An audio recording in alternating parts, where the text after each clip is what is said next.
Hi everyone! For those of you who are new to this channel, my name's Michelle. I am 30 years old and I have been living with type 1 diabetes for 17 years. Since I have type 1 diabetes, I am used to going to many medical appointments to see healthcare professionals on my diabetes education team, such as my nurse, my dietitian, or my endocrinologist. And here in the year 2020, all of these appointments for me are now virtual, including phone calls or video conference calls. This type of communication between a patient and a diabetes education team is quite different from what most of us are used to, and it can be hard to navigate at first. So in today's video, I am teaming up with Dexcom Canada to give you 4 easy tips to prepare for your virtual diabetes appointment at home. Tip number 1, gather and send your data in advance.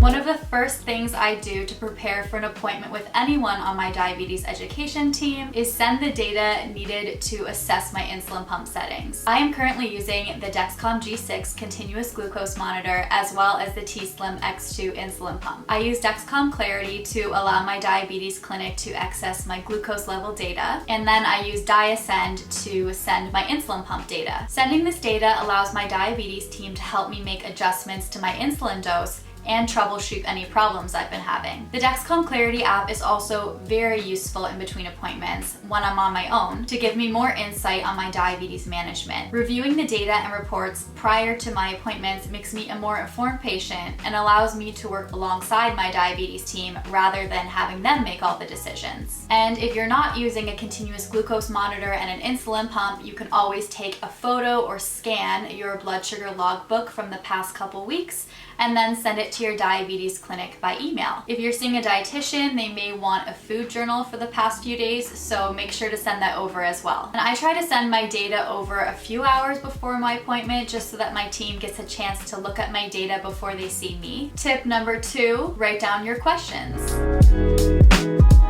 Let's face it, virtual appointments are awkward. When I first started having them, I found that I was really rushing through the appointment and not asking everything that I had intended to, because I just wanted the call to be over and also because I was embarrassed that I had so many questions. My tip is to write out all of your questions, concerns, and talking points in advance so that you have them right there in front of you. Also make sure to leave room on the piece of paper and have a pen handy so that you can jot down any notes or suggestions that you think may be useful. I have my own little notebook for all of my virtual medical appointments where I keep all of my questions and notes. Tip number 3, prepare a space. Odds are you have someone else living at home with you during this time, whether it's a parent, sibling, partner, roommate. We love them, but they can be annoying when we're in meetings or on the phone. Try to find a quiet space where you can be free of distractions and really focus on your appointment. I personally like to do my virtual appointments here in my bedroom and close the door so that it's quiet. Tip number 4, test your connection.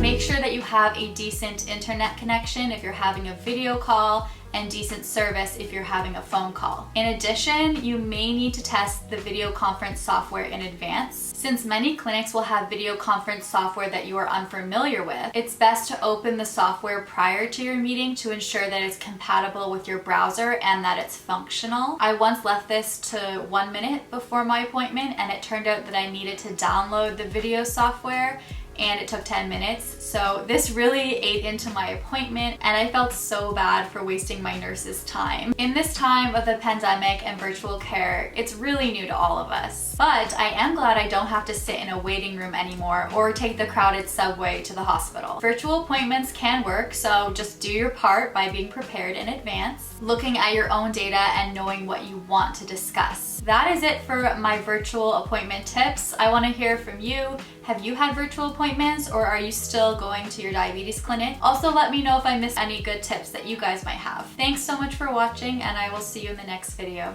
Bye!